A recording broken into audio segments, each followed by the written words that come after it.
Hello guys, मेरा नाम है हिमांशु और आप देख रहे हैं रेसल अलर्ट। सो गाइस, जैसा कि रेसलमेनिया में रोमन रेंस के टाइटल हारने के पीछे जो मेन रीजन थे वो थे सेथ रॉलिंस, बिकॉज उन्होंने रोमन रेंस को शील्ड के बिट्रेयल का याद दिला दिया। बट क्या फाइनली अब ये दोनों आने वाले हैं एक साथ, बिल्कुल 2019 की तरह। आज की इस वीडियो में मैं उसी के बारे में करने वाला हूँ बात, लेकिन इससे पहले मैं आप सबको बताना चाहता हूँ कि डीन एम्ब्रोस ने अपने करियर से रिलेटेड क्या कुछ कह दिया है बड़ा। इसके अलावा रॉ के बाद हमें जे उसो एंड गुंथर के बीच क्या कुछ देखने को मिला। तो गाइस, सबसे पहले हम रॉ के बाद से जुड़ी अपडेट के बारे में कर लेते हैं बात। तो आप सभी को पता ही है इस वीक का रॉ ठीक ठाक सा रॉ रहा, ज्यादा फोकस WWE का king and queen of the ring tournament में ही था। एंड जैसा कि सबसे पहले तो गुंथर ने हराया कोफी किंगस्टन को, उसके बाद मेन इवेंट में जे उसो ने हराया ड्रैगन नो को, और इन दोनों के बीच होने वाला है king of the ring tournament का सेमीफाइनल्स। और रॉ के एंड में हमें गुंथर जे उसो के सामने आते हुए भी दिखे थे और वहीं पर हो जाता है रॉ खत्म। लेकिन आप सबको बता दूं उसके बाद भी काफी कुछ हुआ, क्योंकि जे उसो के साथ गुंथर रीट वाली चीज करना चाहते थे, बट उन्होंने जे उसो पर ही कर दिया अटैक। लेकिन उसके बाद जे उसो किसी तरह से करते कम बैक और वो हमें स्पीयर लगाते हुए दिखते गुंथर पर, यानी कि इनके मैच से पहले हमें स्टैंड टॉल करते हुए दिखे जे उसो। वैसे आपको क्या लगता है, गुंथर या फिर जे उसो में से कौन जाने वाला है फाइनल्स में king of the ring tournament में? वो जरूर से नीचे कमेंट कर बताना। इसके बाद अपने नेक्स्ट अपडेट के बारे में कर ली जाए बात की डीन एम्ब्रोस या फिर आप कह सकते हो जॉन मॉक्सली ने क्या कुछ कह दिया है अपने करियर से रिलेटेड कुछ बड़ा। सो रिसेंटली जॉन मॉक्सली का इंटरव्यू लिया जाता है जहां पर उनसे पूछा जाता है कि आपको क्या लगता है आपका करियर किस तरह से रिमेंबर किया जाएगा। देन उन्होंने कहा कि मुझे तुम क्लासिफाई नहीं कर सकते हो, मुझे तुम इग्नोर नहीं कर सकते हो, इसलिए मुझे एक तरह से अकेले अपना खुद का जगह मिला जिसे मैं काफी ज्यादा पसंद करता हूँ। यानी कि गाइस, डीन एम्ब्रोस ऐसा चाहते हैं कि जब भी उनके करियर के बारे में कोई याद करे देन वो बिल्कुल अलग जगह पर हो, बिल्कुल डिफरेंट कैटेगरी पर हो जहां पर कोई भी ना हो।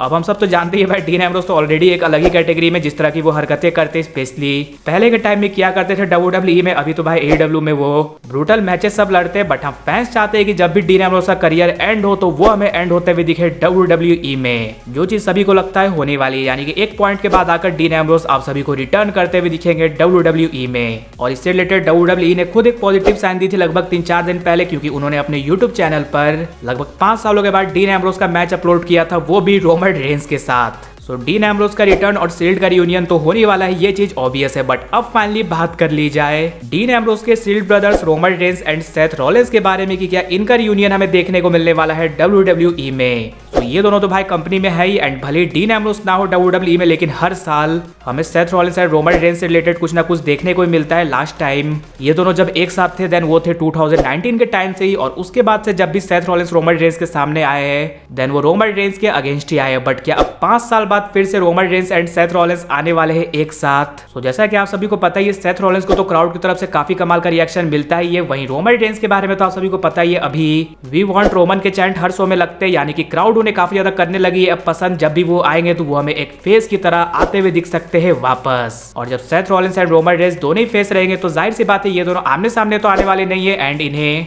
WWE एक साथ हमेशा से यूज करते रहती है इनकी हिस्ट्री को लेकर। और जब भी दोनों सुपरस्टार वापस आएंगे कंपनी में तो ये दोनों इस बार आ सकते हैं एक साथ, बिकॉज सेथ रॉलिंस तो एक फेस है ही एंड रोमन रेंस भी वापस आने वाले हैं एक फेस की तरह। और रेसलमेनिया से पहले सेथ रॉलिंस ने कहा था कि जो रोमन रेंस मेरी वजह से एक मॉन्स्टर बना है उसे मैं खत्म करना चाहता हूं, जो कि पॉसिबली सेथ रॉलिंस ने कर दिया है रेसलमेनिया 40 में। इसलिए इसके चांसेस काफी ज्यादा है कि अब जब भी आप सबको Roman Reigns and Seth Rollins देखने को मिलेंगे तो वो दोनों आप सबको एक साथ करते हुए दिख सकते हैं काम। और क्या पता जिस तरह से WWE पिछले कुछ टाइम से शील्ड का टीज कर रही है, ये चीज तभी हो जब हमें डीन एम्ब्रोस का रिटर्न देखने को मिलने वाला हो WWE में। सो आप सब कह सकते हो जिस हिसाब से Seth Rollins and Roman Reigns की हिस्ट्री रही है, इनकी स्टोरी देखने में हमें काफी ज्यादा मजा आता है, ये चाहे एक साथ हो या फिर एक दूसरे के अगेंस्ट। लेकिन अब फैंस चाहते हैं कि Seth Rollins and Roman Reigns का हमें देखने को मिले रियूनियन। लेकिन गाइज, आप सब मुझे ये कमेंट कर जरूर से बताना आप कौन से साइड पर हो, Roman Reigns and Seth Rollins के साइड पर या फिर Roman Reigns versus Seth Rollins के साइड पर। इसके अलावा अगर